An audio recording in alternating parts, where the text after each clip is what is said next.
What is better for playing Metroid Prime 1? The Switch Joy-Con or the Wii Remote and Nunchuck? When Metroid Prime Remastered hit store shelves, we were treated to a total of 4 different control options: the dual stick, pointer, hybrid and classic. Dual stick represents the most modern first-person shooter controls. Pointer allowed us to emulate the Wii Remote from the Trilogy version of the game. Hybrid gave us classic controls with gyro support, and classic gave us the original GameCube controls. For me, my first introduction to Metroid Prime was on the Nintendo Wii with the Trilogy version. Having to point my arm at enemies really helped to immerse myself into the game in a way that no other first-person shooter has ever done before or since. So naturally, when Metroid Prime Remastered came out, I was one of the few people who opted to play the game with pointer controls. And well, I can't lie, it was tough, extremely tough. And I'm not talking about the game's difficulty, I'm talking about the ability to immerse myself in the game's world. You see, the pointer control scheme in Prime Remastered doesn't have the infrared lights on the screen to anchor the pointer to provide a consistent experience with zero drift. Instead, the only tool available to the developers was the gyro found in the Joy-Cons, and it is with this gyro that we are pointing at the screen to aim. The gyro is a great workaround, but indeed it does have its limitations, the most glaring of which is the drift. And no, we're not talking about the now famous Joy-Con stick drift, which can take years to manifest. This particular form of drift makes itself known within a minute or two at most, and you quickly learn to press the ZR button to reset your pointer to the middle of the screen to keep that drift under control.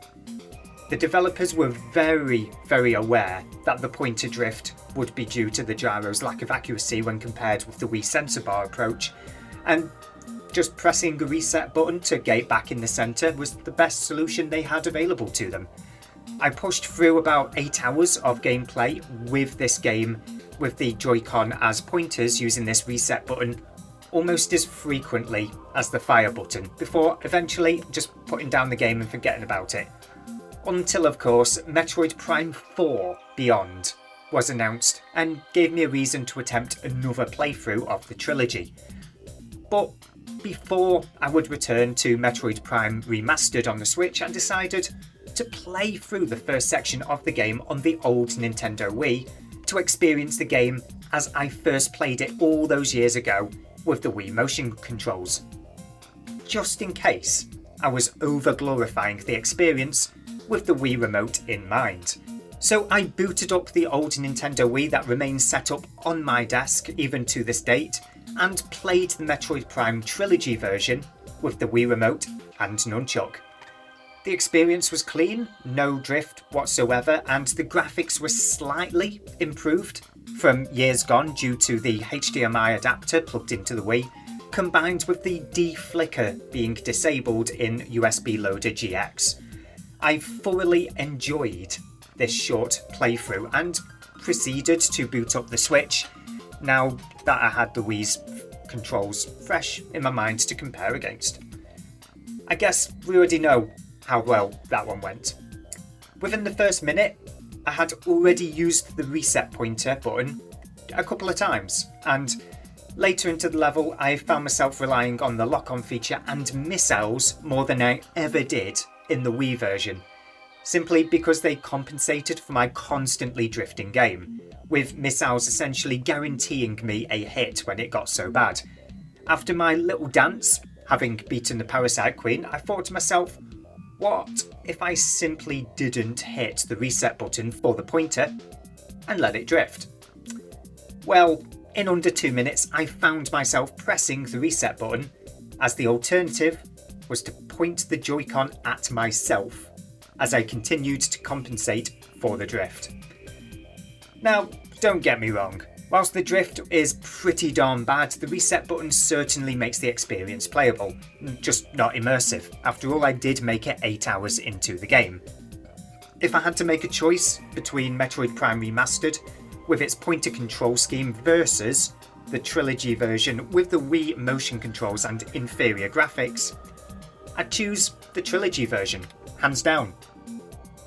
Of course, I am aware that Prime Hacks exists for the Dolphin emulator, and I've recently installed it on my Steam Deck. I wanted to try out motion controls using the sensor bar and the Wii Remote on this version of Prime 1 as it benefits from the improved resolution and visuals. Nowhere near as improved as the remastered version, mind you, but I would have considered it a perfect middle ground. I, however, came up against some extremely bizarre control issues that were inconsistent, so I gave up on this endeavour for the time being, as being a new-ish Linux user has taught me to never expect things to work out of the box. So obviously my preference here is for the Wii's controls, as I've said as much, but what if I was to speculate on Metroid Prime 4 Beyond and the upcoming Switch 2? Well, when Prime Remastered was released, I did hope that the control scheme would somehow utilise the Joy-Con's IR sensor instead of the gyro. And yes, that's right, the right Joy-Con has an infrared sensor. That thing right there, right on the end. Let's put it at the right way. There we are. See, it's got an IR sensor. You can see it right on the camera. Although granted, it's pointing the wrong way. It's pointing at yourself when you're holding the Joy-Con. But given the weird hardware, such as Labo and the Ring-Con that we have had on the Switch, surely Nintendo could have developed a Joy-Con add-on to get that IR sensor pointing in the right direction and a USB-powered sensor bar into the package. Or even a Joy-Con where the IR was just pointing the right way, so you didn't need an adapter. Maybe that as well. Or as an alternative, who knows. That would have provided the best possible experience, in my opinion, allowing you to play the game as Samus, moving your arm with Samus in the best looking version of the game available to us, but not truly knowing the hardware details of the Nintendo Switch 2, or Super Switch, the name I personally hope they go with.